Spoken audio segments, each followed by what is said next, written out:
Kokopelli and the Butterfly, as narrated by the author Michael Stearns. Additional character voice by Venus Jones.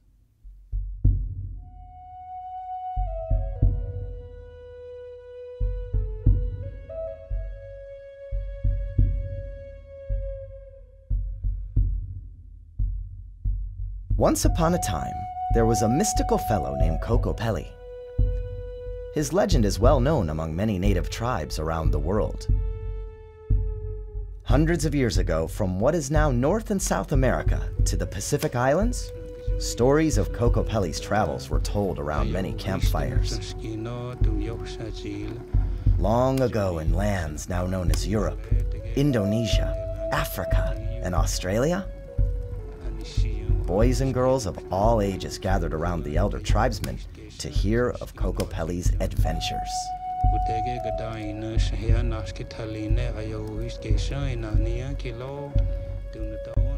Kokopelli was quite an interesting fellow. He was a wanderer by choice and delighted in the overwhelming beauty of nature that constantly surrounded him.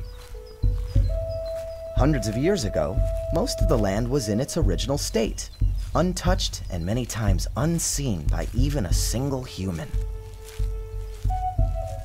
Kokopelli loved to stroll through the green, misty forests and sunny flower-speckled meadows. Standing on towering coastal cliffs, he loved to listen to the thundering surf as it crashed on the rocks below. He smiled as he breathed the fresh, clean air and listened to the various calls of the animals. He stood in awe of the majestic mountains above him, and then drank from their cold, clear streams.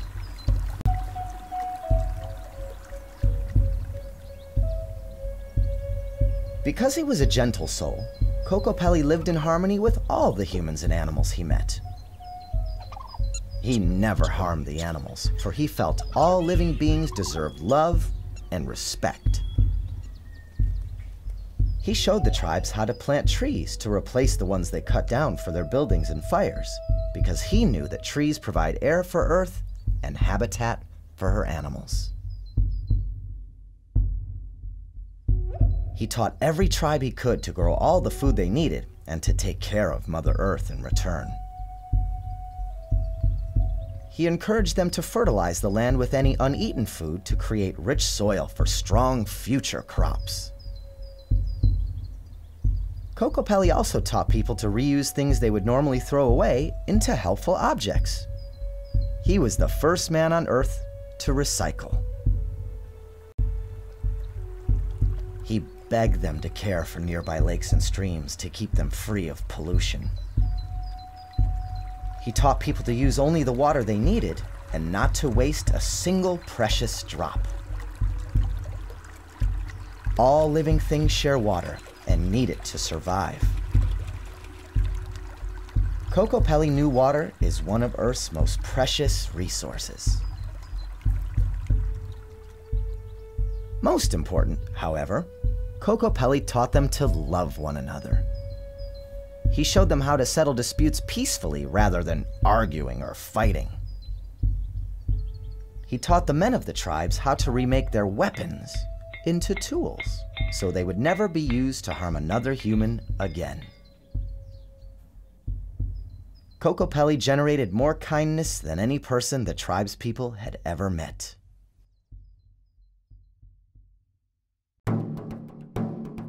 Kokopelli enjoyed his life of travel and adventure.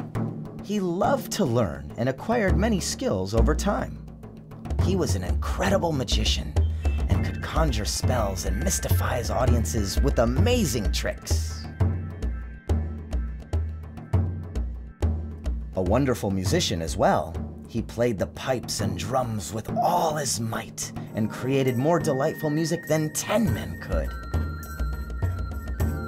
He danced wildly, sometimes to convey a story, other times just to entertain his tribal friends.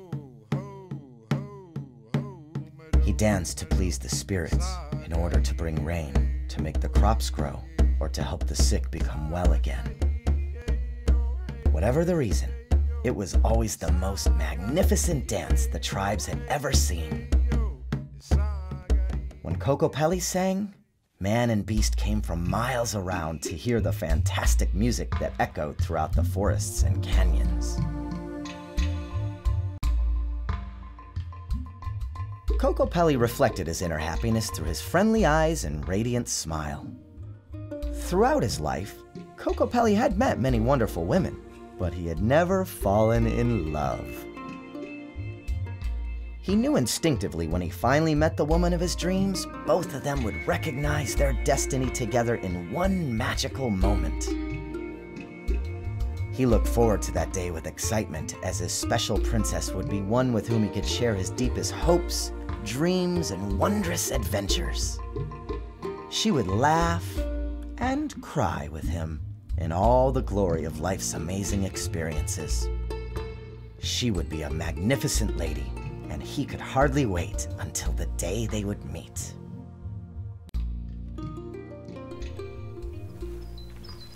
One bright spring day, Kokopelli walked through the foothills of a vast mountain range he had been exploring the previous week.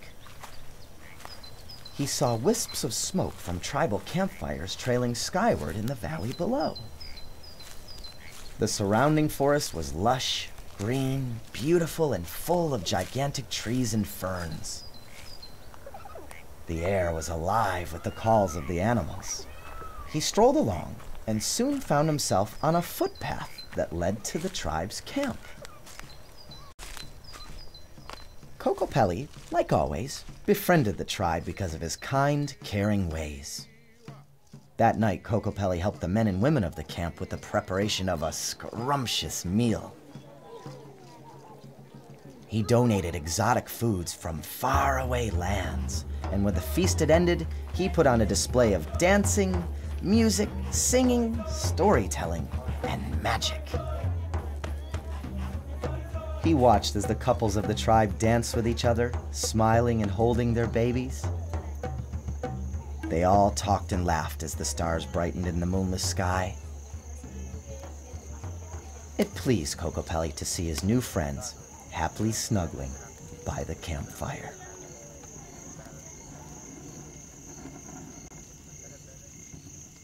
It had been a great day, and everyone turned in for a well-deserved sleep. Kokopelli lay by the fire, staring up at the unbelievably clear sky. As he looked up at the millions of bright, twinkling stars, he wondered about the lady of his dreams and where she might be.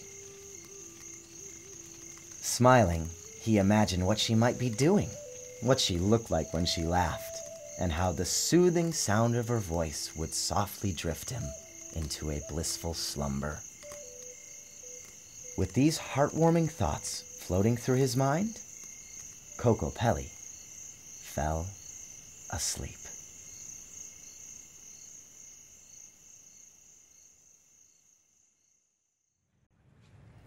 Kokopelli awakened in the cool morning air with the laughter of the tribe's children as they splashed in the clear blue lake. Tantalizing breakfast smells from the camp's fires filled his nostrils as he stretched and yawned.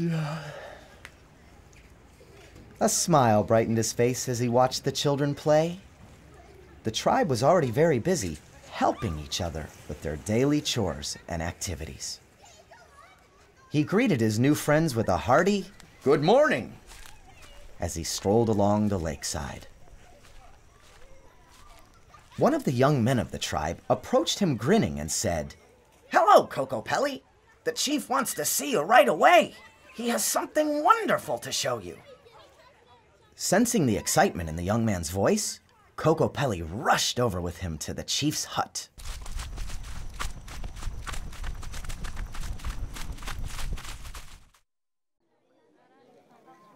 As Kokopelli approached, he saw a large crowd had gathered inside and was obviously awaiting his arrival. He wondered what was causing so much excitement. As he drew nearer, the crowd parted, opening a path that led to the chief. The tribe's leader was proudly seated on a large, bear-shaped throne, his face beaming. Welcome, Kokopelli, the chief boomed. With a humble voice and a slight bow, Kokopelli replied, "Thank you, Chief, for making me feel so welcome in your beautiful village. Your generosity is greatly appreciated, and I've really enjoyed getting to know your tribe. I was told you have something to show me?" The chief smiled and nodded, glancing at an object illuminated by a beam of light that shined through a hole in the ceiling. The chief explained that in return for Kokopelli's kindness, the tribe wanted him to see their most prized possession.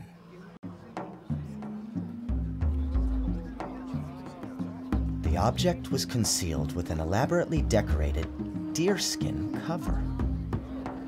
The crowd grew quiet as the chief slowly removed the shroud. He then displayed one of the most unusual objects. It was a small, ornate cage. The bars of the cage were constructed of animal bones and bear teeth, fastened together with small strips of buffalo leather. The bars had been patiently carved and dyed with brilliant colors, and it was adorned with the feathers of the forest birds. What Kokopelli saw next caused his mouth to drop open with surprise and sadness. Inside was the most breathtakingly beautiful creature. He was awestruck that something this splendid even existed on Earth. It also saddened Kokopelli because the animal inside was suffering. Yet these people only cared about impressing him. Inside the cage was a gorgeous butterfly with the largest, most delicate and colorful wings Kokopelli had ever seen. And he knew it was dying. The butterfly's wings were like spun silk, shimmering with reds, blues, greens, violets, yellows, and every other color imaginable. They were marked by speckles, stripes, and designs Kokopelli had never seen before.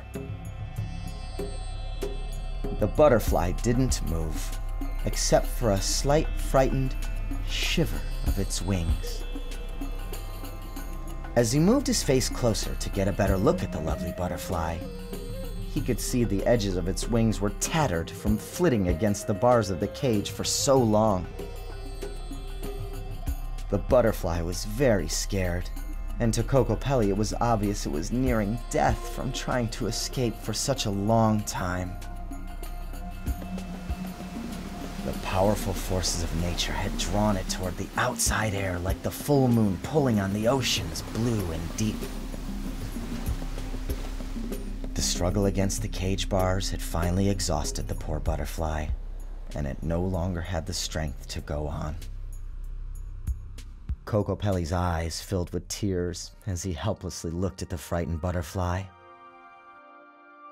His eyes overflowed, and a large tear fell from his face onto one of its wings. Nobody but Kokopelli saw what happened next. As it rolled down the butterfly's wing, the colors brightened in the wet trail left by the teardrop.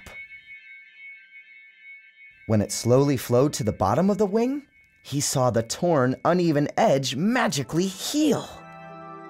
His eyes widened with disbelief.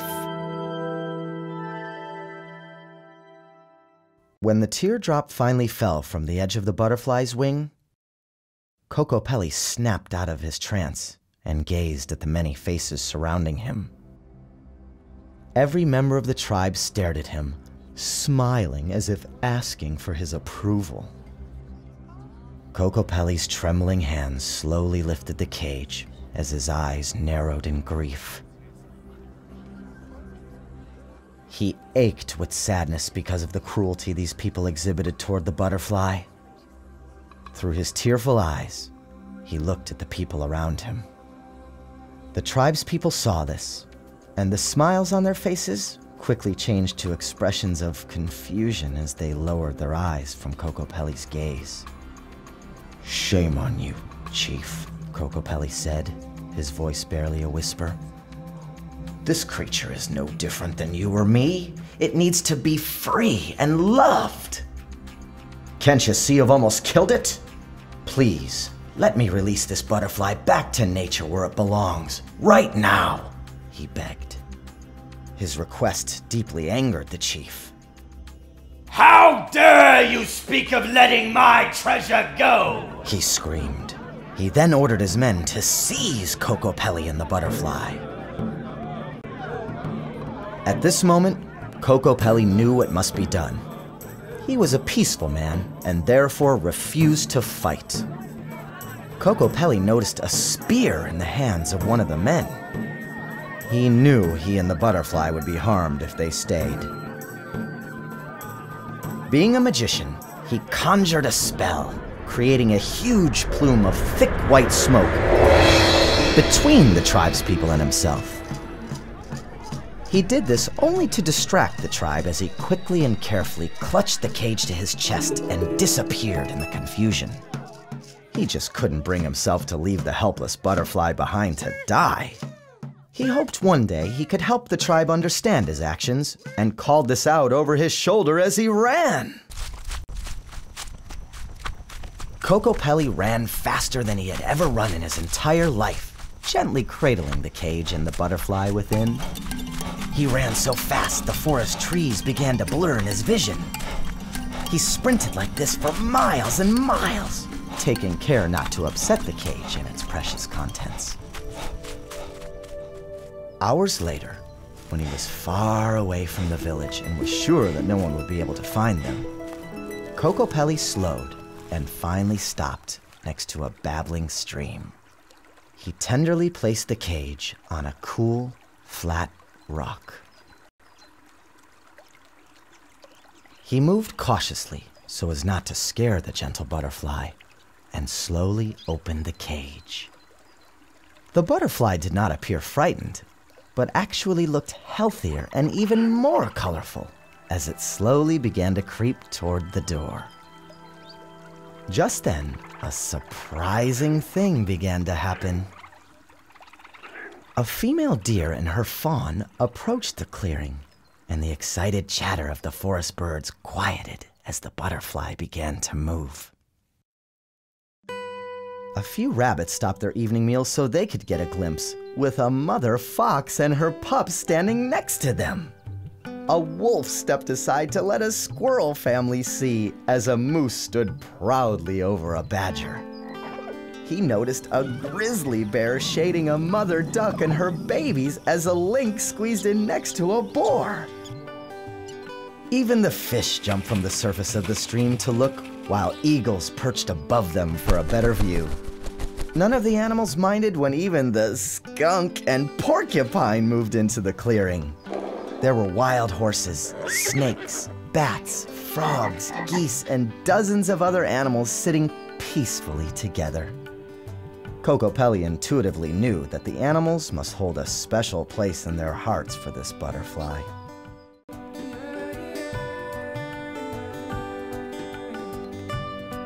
Kokopelli lowered his hand to the open cage door, and the butterfly slowly stepped onto his finger. Its brilliant wings began to open and close repeatedly as it gained confidence. "Don't be afraid, beautiful butterfly. Nobody will hurt you anymore," Kokopelli said softly. The butterfly's wings began to open and close more quickly, and as it crouched, Kokopelli smiled. He knew the butterfly wanted to fly. "Are you ready?" he asked.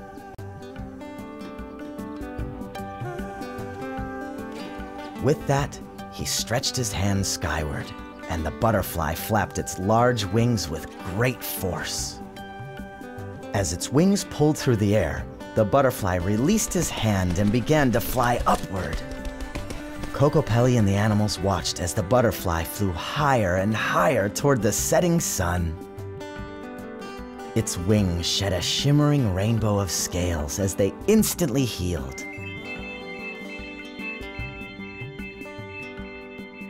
The butterfly was even more lovely than before as its fresh colors reflected the orange light of the sunset. Kokopelli and his animal friends watched quietly for quite some time as it flew far away toward the distant horizon. Kokopelli shed a tear of happiness, relieved that the precious butterfly was finally free. He was also a bit sad because it was now so far away. He felt a magical bond had grown between them, and now the butterfly was gone. However, the butterfly was back in nature, healed and flying freely, and that was what mattered most. Kokopelli could tell by looking at the animals that they were grateful to him. As if a spell was broken, the animals slowly returned to the forest, leaving Kokopelli alone with his thoughts. He sat on the rock a while, reflected on his amazing day, and watched the last of the breathtaking sunset alone. He was exhausted from the day's events, so he decided to make camp right where he was. It was a warm night, and all he needed for a bed were the soft leaves of the forest floor. The soothing song of the crickets and the babbling of the nearby stream relaxed him with their lullaby. Beneath a giant tree, he soon drifted into a sound sleep, comfortably nestled in the protective arms of Mother Earth.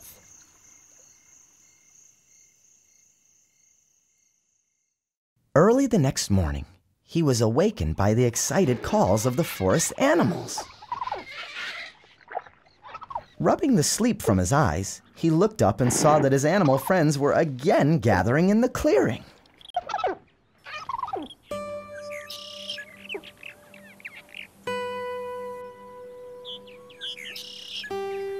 He stood and brushed the leaves off himself and saw the animals were all looking in the same direction. He saw the object of their gaze and couldn't believe his eyes. He was filled with wonderment at who stood before him. Standing in front of Kokopelli was a woman, but not just any woman. She was the most kind and gentle woman Kokopelli ever met. He stood frozen with shy admiration, but her loving eyes and warm smile immediately soothed him. They gazed at each other, and he noticed something familiar about the way the forest animals had gathered. Smiling, he asked, "Who are you, fair lady?" Come closer, Kokopelli, and find out for yourself, she said softly with a shy grin. Kokopelli's heart was pounding. How did she know his name? Don't you recognize me? She playfully asked. Should I? He replied, searching his memory. He couldn't believe that he didn't remember a woman as interesting as she. Yet there was something curiously familiar about her. Please come closer and take my hand, she said. He politely took her hand and gently kissed it, closing his eyes as he did this. When he opened them, he was gazing directly into her eyes, and he smiled knowingly. The irises of her eyes glowed red, blue, green, violet, yellow, and all the colors in between, shining with unmatched radiance in the morning sunlight. Amazed, Kokopelli asked, "You're the butterfly, aren't you?" She smiled at this and nodded her head, her breathtaking eyes brilliant in the sun's warm glow. You broke a terrible spell when you released me from that cage, Kokopelli, she explained. When I was a very little girl, I wandered away from my family and became lost. I spent a terribly frightening night in the woods alone. But I was found and raised peacefully over the years by the forest animals. They took turns nurturing me, protecting me, and teaching me to love and respect all living things. Many years later, the chief of the tribe you ran from ordered me captured when he saw me playfully wrestling with my wolf brothers and sisters. He became frightened. His father taught him that only evil spirits could survive playing with wild animals. When they looked closely at me, they became even more afraid. The rainbow color of my eyes was not like theirs. They feared me because I looked and behaved differently. So the medicine man cast a spell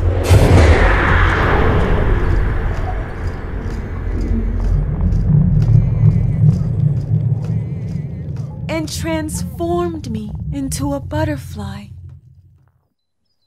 By changing me into the most delicate of the animals, they then felt I could do them no harm. I wish I could have explained that I was part of the animals' family and would never harm any living thing, but I was not allowed the chance. I had been in that cage for over 20 years when you found me. Thank you, Kokopelli, she said, with love in her voice and eyes.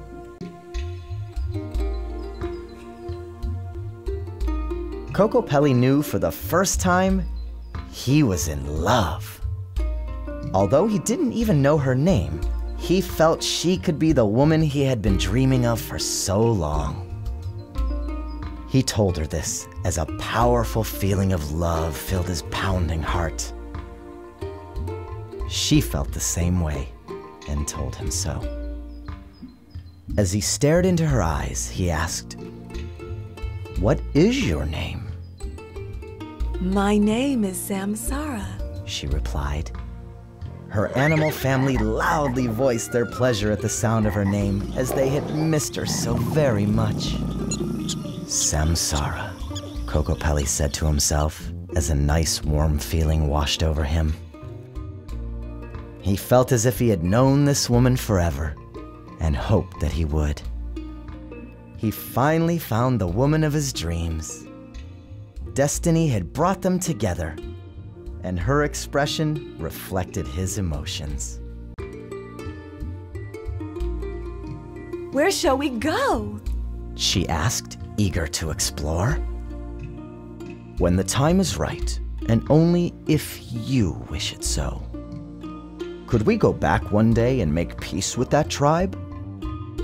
Could we bring them a gift to show that you are not an evil spirit, but that you're a caring woman who is friends with the animals? He asked. Yes, Kokopelli, I would like that very much. But where shall we go right now? She asked, smiling playfully.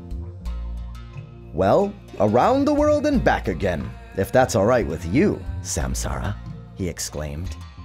She agreed happily as she looked lovingly into his eyes. Kokopelli's heart leapt with joy when she looked at him, and he fell more deeply in love with this gentle woman every moment. They laughed and held hands as they walked into the forest.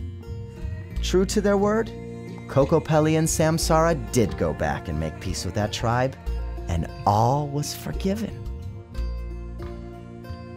They did travel all over the world, growing their love for each other and spreading kindness to all the people they met. Kokopelli finally found his princess, and he knew they would live happily ever after.